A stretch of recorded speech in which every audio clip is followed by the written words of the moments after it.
Hello everyone. I just want to say thanks for tuning in again. Today we're going to take a look at this module. This is the module Road Warriors for the new ACS system, which is Area Combat System. This is depicting the Rangers attacking Pointe du Hoc in World War II during the invasion of Normandy. In fact, this is taking place, it's the 6th of June through the 8th of June, 1944. So this is, without getting too historical, because I'm not, going to bore you with that, but essentially you got these Rangers that were attacking this cliffside. They had to climb the cliffside. They were looking for guns and things that would be overlooking the beaches, and it would make it difficult for the Allies to, to do the landing. And so, I mean, just think about it for a moment. Just think about it for a moment, right? You've got these guys who have to carry all the equipment up a cliff and then do that while being shot at. Then when they got to the cliff, they had to go find the guns, because apparently the guns and things they were looking for, which, could have been large caliber guns or whatever, they weren't there. And so they actually had to go and find these weapons and things that would be used against Allies. And then they had to hold out for a couple of days because the beach assaults there, like Utah, Omaha and whatnot, those weren't going very good. And so the Rangers weren't actually sent up there to be an occupying force for a long period of time. And so they had to hold out against, all these incoming attacks, and they were almost pushed back off the cliff, if you will. And so they held out just long enough so that reinforcements could reach them. So this is like an amazing accomplishment that the Rangers did. And so this area combat system, that's why their first module then is dedicated to this, because it's just an amazing feat of historical warfare. So this is put up by Critical Hit. They do Advanced Tobruk system. They also do a lot of modules and things for Advanced Squad Leader, and so that's what this is a new system. This is Advanced or Area Combat System. Hopefully I got that right. So yeah, something new. It just came in. It was on pre-order for a while, and they just started shipping it last week, I think. They had some problems with getting all their counters in for a lot of different games, and so that delayed it a little bit. But it is out and available now for those who are interested. So here's your cover. You've got, we'll look in here, we'll see what the, what German regiment was there trying to stop them, and then the Rangers. In fact, if we look at the back, there's actually a little bit of history here. So it's the 2nd Ranger Battalion. I thought it was like 276 Germans. It's in here somewhere. I know it's on the website, it tells you. Like I said, don't go off my memory and my Wikipedia research. But anyway, here's the back as the map. Shows you the counter sheet, 88 counters. There's a player aid card. The rule book and scenarios are included within this document. Alright, so let's just pull everything out. So we'll take the cover off. And here's the rules. So the rules are, let's see here, flip this around, 6 pages. Nice. That's it, 6 pages.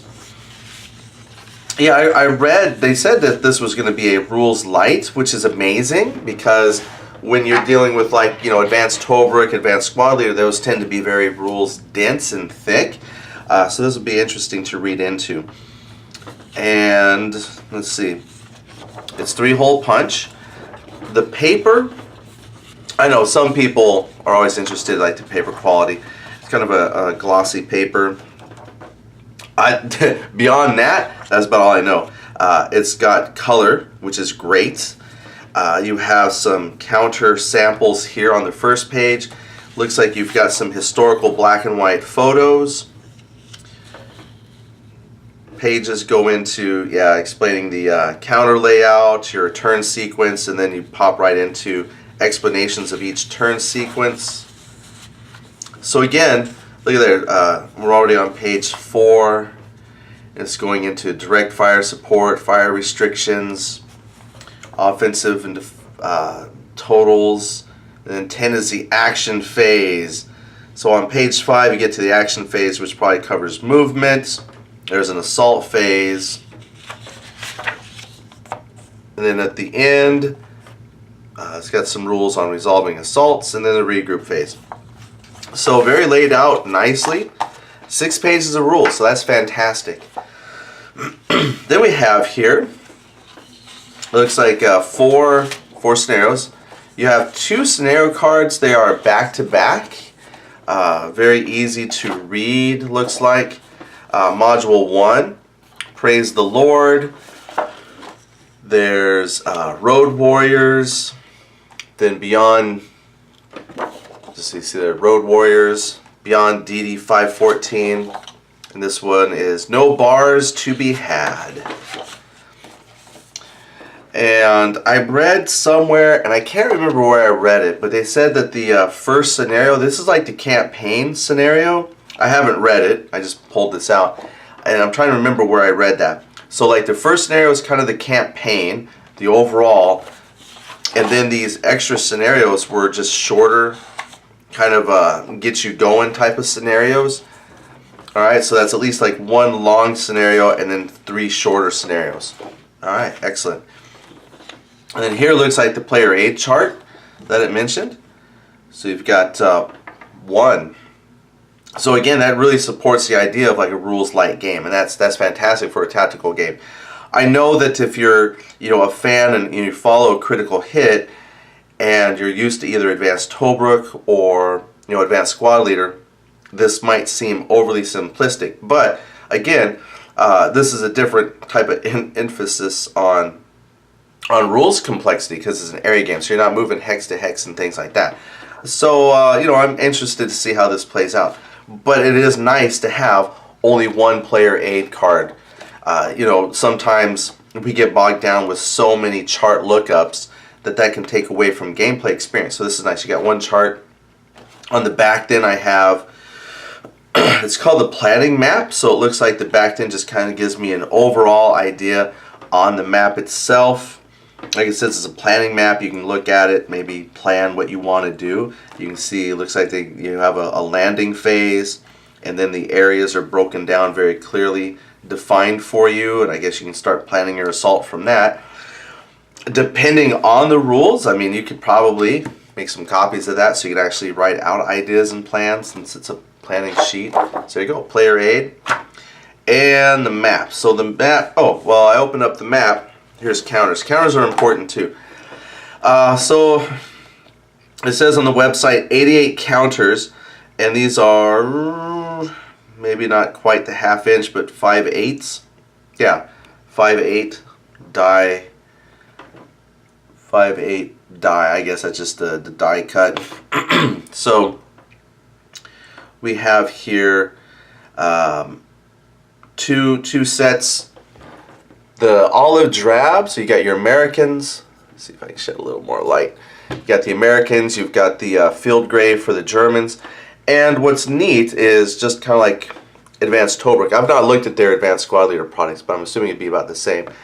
I don't know how close I can get this. But when you look at the troops, they're not just like a black silhouette. They actually have some color in there. Let's see, we got NCO, OFC is probably officer, FO is probably a forward observer, LMG for light machine gun, more than likely. CR, I think those are probably crews. There's a BAR, looks like a single man counter. Then there go, if you apply this to how it would be with most games, then some of these heavy weapons are individual counters, which you could probably attach to the crew or to some squads. So it looks like I got a group of squads. Some German squads, a couple more German squads, so looks like a lot more defenders than attackers. And then the mortar crews, looks like they have some crews as well for the Germans, some NCOs and officers. So there you go, 88 counters. Again, definitely a far cry from, say, Advanced Squad Leader. But just speaking on the counters real quick, I like this type of counter. The connection points here, though, between the counters, if you can see that, they're kind of thick. So I'm going to have to grab my X-Acto knife to help cut these out. Usually if I get a counter sheet like this, and this is just me, I've tried to punch stuff like this in the past, and usually I end up tearing, you know, the paper from the counter. So I have found that if I just use an X-Acto blade, that will just cut through those attachments real easy. Plus the connections are in the corners, so if you're a corner clipper, then this would be great. No nub on the sides of the counters, so just cut them out and corner clip and you'll be all set. So nice looking set of counters. Alright, so the map. The map comes in 4 pieces, and you know, I've seen this before from them. I had a Stalingrad starter for Advanced Tourbook that came like this, so this is nothing new for me. But it is 4 big sections. I'm not going to be able to lay the whole map out on my little table, so we'll just kind of look at the sections here. So I do see one section you got where the boats are coming in. Here's your shoreline. Looks like they've reprinted the player aid chart reference material here. So I'm not sure if this includes everything, but I'd have to kind of compare both. But let's see, combination movements, fire incidents. Oh, that's fire incident. There's a friendly fire incident chart. So it looks like probably most of the charts will be reprinted here on the map. Alright, so we're good there. Alright, so that's one part of the map. Then we have another section of the map. It's the same thing. This is the other side of the beach. So it looks like it's going to be kind of a tall map. Yeah, this is probably all the charts that you have on the player aid right here on the map. So there's the other part of the beach. And yeah, if I look, there's, I don't know if you can see this very well. There's probably an inch of overlap. So I'll probably have to tack these down in order to get this to fit. Alright, so there you go. That's the second map section. And then this has a little bit more artwork you can see on it. So this is interesting. At least the areas are clearly defined.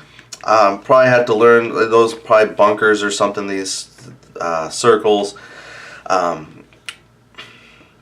Probably some kind of defense or combat value for that particular section that you're taking over, like the +4, +3.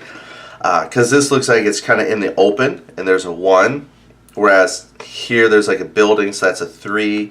Then it looks like each area has an identifier on it. So it's nice. It's not like a super detailed map that you might see for playing a lot of games. Let's see, let me flip these around. But you know, the important part is that you have your areas marked and just enough artwork to kind of give you an idea of what it is. So a lot of open fields, I'll say. Alright, but that's another part of the map to be up off the beaches. And here's another one. Awesome. There's Veerville that way. Right here. This one comes up off the beach and you head on up that way. So actually it looks like you're going to spend most of your time fighting past the beaches. So the beach is just one aspect of the game. So it's not just simply fighting up the cliffside, but now you've got to push past as well. Excellent. Well, there you go. So that's what's inside. That's an unbagging. You've got your 4 map sections with a little bit of overlay. You know, put some blue tack or something to hold them together. Then you have your planning map, which gives you the overall idea of how it all fits together. Player aids on the back. You then have 88 88 counters. You then have four scenario cards, 2 pages that are double-sided of scenarios. And then you have an amazingly small 3-hole punch. And then it's 6 pages of rules, so you'll be up and playing in no time. And then after the rules, you then have your cover. That's it. So thank you so much for tuning in. I hope to see you later. Thanks a lot.